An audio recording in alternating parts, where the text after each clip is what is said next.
महल मधुबनवाया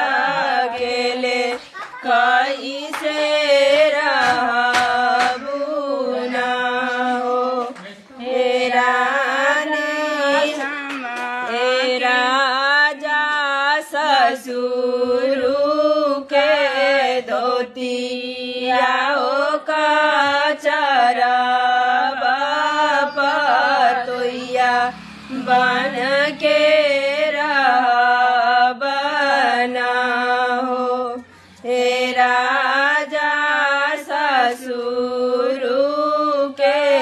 धोतिया ओ कचरा पतोइया बन के रहबना हो हे राजा बालू रे तवा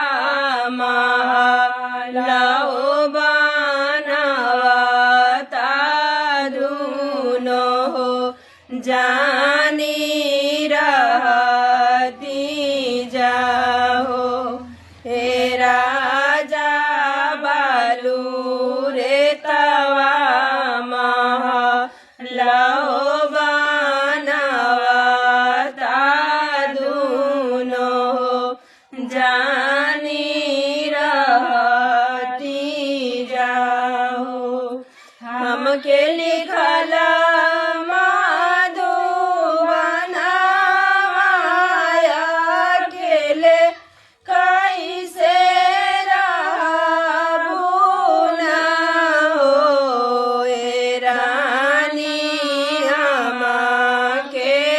लिखल मधुबनवाया गेले कैसे रहबू ना हो हे राजा बसुरु कैसी बहुरा सोइया बयुआ बन के रहबना हो हे राजा बसुरु कैसी बहुरा सोइया बयुआ बनी के रहबना हो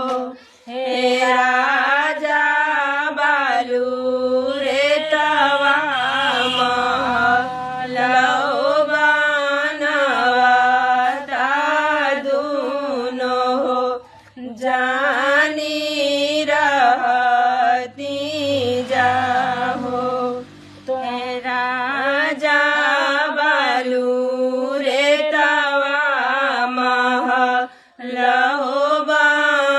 बनवता दुनो जानी रहती जाहो हमके लिखल मधुबनवाया गेले कैसे रहबू ना हो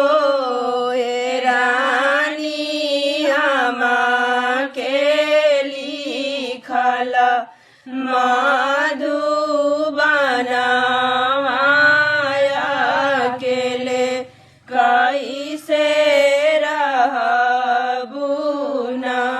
हो हे राजा देवरू कलड़ी